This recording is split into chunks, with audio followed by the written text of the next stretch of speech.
ಮಿತ್ರಕೂಟದ ಅಭ್ಯರ್ಥಿಯಾಗಿ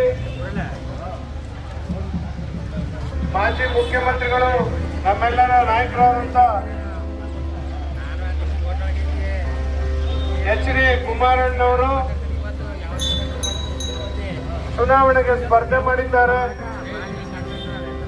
ತಾವೆಲ್ಲರೂ ಕೂಡ ರೈತ ನಾಯಕನಿಗೆ ಹೆಚ್ಚು ಮತಗಳನ್ನು ಕೊಟ್ಟು ಅಭೂತಪೂರ್ವವಾದಂತಹ ಜಯವನ್ನ ತಂದುಕೊಟ್ಟು ರೈತರ ಬಾಳಿಗೆ ಬೆಳಕಾಗ್ಲಿಕ್ಕೆ ತಾವೆಲ್ಲರೂ ಕೂಡ ಸಹಕರಿಸಬೇಕು ಅಂತೇಳಿ ಕಂದಗಲ ನೆನಮಾತ್ನಳ್ಳಿ ಗ್ರಾಮ ಪಂಚಾಯತಿ ವ್ಯಾಪ್ತಿಯ ಎಲ್ಲ ಹಿರಿಯ ತಾಯಂದಿರಿಗೆ, ಹಿರಿಯರಿಗೆ, ಯುವಕ ಮಿತ್ರರಿಗೆ ಮೊದಲನೇದಾಗಿ ಕೈ ಜೋಡಿಸಿ ಮನವಿಯನ್ನು ಮಾಡ್ಕೊಳ್ಳಿಕ್ಕೆ ಬಯಸ್ತಾ ಇದ್ದೇನೆ. ಬಂಧುಗಳೇ,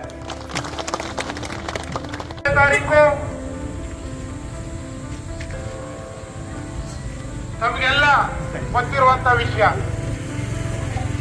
ಇವತ್ತು ನಾವು ಚಿಟ್ಟಣಿಕೊಪ್ಪಲಿಗೆ ಚುನಾವಣೆಯ ಒಂದು ಪೂರ್ವ ಸಿದ್ಧತೆಯ ಹಿನ್ನೆಲೆಯಲ್ಲಿ ಮತಯೋಜನೆಗಾಗಿ ಇವತ್ತು ಇಟ್ಟಣಿಕೊಪ್ಪಲು ಪಂಚಾಯಿತಿ ವ್ಯಾಪ್ತಿಗೆ ಬಂದಿದ್ದೀವಿ. ಬಂಧುಗಳೇ, ಕುಮಾರಣ್ಣವರು ಇವತ್ತು ಮಂಡ್ಯ ಜಿಲ್ಲೆಗೆ ಬರುವಂತ ಒಂದು ಅವಶ್ಯಕತೆ ಇರಲಿಲ್ಲ. ಕುಮಾರಣ್ಣ ಅವ್ರ ಉದ್ದೇಶ ಒಂದು ಪುಟ್ಟರಾಜಣ್ಣ ಇಲ್ಲ ಒಂದು ತಮ್ಮಣ್ಣವ್ರನ್ನ ನಿಲ್ಸ್ಕೊಂಡು ಅವ್ರನ್ನ ಗೆಲ್ಸ್ಕೊಡಿ ಅಂತ ಕೊನೆಯ ದಿನದವರೆಗೂ ಅವರು ಹೇಳ್ಕೊಂಡೇ ಬರ್ತಾ ಇದ್ರು. ಅದು ತಮ್ಗೆಲ್ಲ ಗೊತ್ತಿರುವಂತ ವಿಷಯ. ಬಂಧುಗಳೇ, ಇವತ್ತು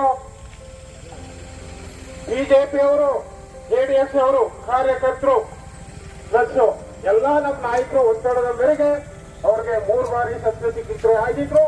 ಅದನ್ನ ಲೆಕ್ಕಿಸದೆ ಇವತ್ತು ಮಂಡ್ಯ ಜಿಲ್ಲೆಯ ಅಭ್ಯರ್ಥಿಯಾಗಿ ಬಂದಿದ್ದಾರೆ. ಬಂಧುಗಳೇ, ಅವರು ಮಂಡ್ಯ ಜಿಲ್ಲೆ ಅಭ್ಯರ್ಥಿಯಾಗಿ ಬಂದಿರೋದು ನಮ್ಮ ಮನೆಗೆ ಲಕ್ಷ್ಮಿ ಬಂದಂಗೆ,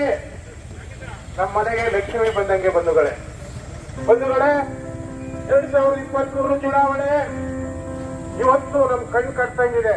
11 ತಿಂಗಳಾದ್ರು ಕುಮಾರಣ್ಣವರು ಕೊಟ್ಟಿದ್ದಂತ 5 ಗ್ಯಾರಂಟಿ ಯೋಜನೆ